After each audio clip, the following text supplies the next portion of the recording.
प्यारे मित्रों, आइए आज सुनते हैं श्रीमद् भगवद गीता के 7वें अध्याय का महात्म्य। भगवान शिव कहते हैं, पार्वती, मैं 7वें अध्याय का महात्म्य बतलाता हूँ, जिसे सुनकर कानों में अति अमृत राशि भर जाती है। पाटलिपुत्र नाम के एक सुंदर नगर में शंकुकर्ण नाम का एक ब्राह्मण रहता था।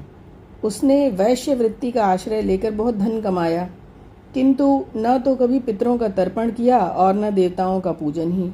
वह धनोपार्जन में तत्पर होकर राजाओं को ही भोज दिया करता था।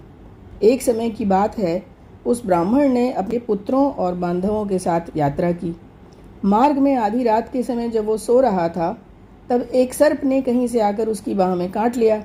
उसके बाद कुछ ही क्षणों में उसके प्राण निकल गए। फिर बहुत समय के बाद वह प्रेत सर्प योनि में उत्पन्न हुआ। उसका चित्त धन की वासना में बंधा हुआ था, इसलिए उसने पूर्व वृत्तांत को स्मरण करके सोचा, मैंने जो घर के बाहर करोड़ों की संख्या में अपना धन गाड़ रखा है, उससे इन पुत्रों को वंचित करके स्वयं ही उनकी रक्षा करूंगा। एक दिन सांप की योनि से पीड़ित होकर पिता ने स्वप्न में अपने पुत्रों के समक्ष आकर अपना मनोभाव बताया। तब उसके निरंकुश पुत्रों ने सवेरे उठ के बड़े विस्मय के साथ एक दूसरे से स्वप्न की बातें कही। उसमें से मझला पुत्र कुदाल हाथ में लिए घर से निकला और जहां उसके पिता सर्प योनि धारण करके रहते थे, उस स्थान पर गया। यद्यपि उसके धन के स्थान का ठीक ठीक पता उसको नहीं था, फिर भी उसने चिन्हों से उसका ठीक ठाक निश्चय कर लिया और लोभ बुद्धि से वो वहां पहुंच गया और बांबी को खोदना आरंभ कर दिया। तब उस बांबी से एक बड़ा भयानक सांप प्रकट हुआ और बोला, ओ मूढ़, तू कौन है? किस लिए आया है? क्यों बिल खोद रहा है? और किसने तुझे भेजा है? ये सब बातें मुझे बता। तो पुत्र बोला, मैं आपका पुत्र हूँ, मेरा नाम शिव है।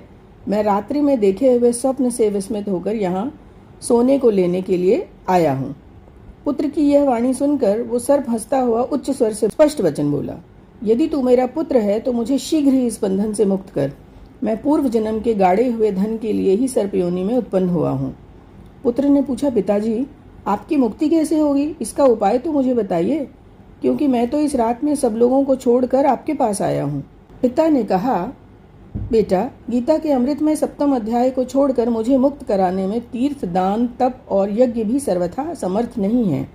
केवल गीता का 7वां अध्याय ही प्राणियों के लिए जरा, मृत्यु आदि दुख को दूर करने वाला है। पुत्र, मेरे श्राद्ध के दिन इस 7वें अध्याय का पाठ करने वाले ब्राह्मण को श्रद्धापूर्वक भोजन कराओ, इससे निस्संदेह ही मेरी मुक्ति हो जाएगी।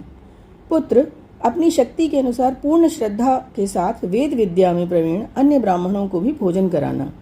सर्प योनि में पड़े हुए पिता के ये वचन सुनकर सभी पुत्रों ने उनकी आज्ञा के अनुसार तथा उससे और अधिक किया। तब शंकुकर्ण ने अपने सर्प शरीर को त्याग कर दिव्य देह धारण कर लिया और सारा धन पुत्रों के अधीन कर दिया।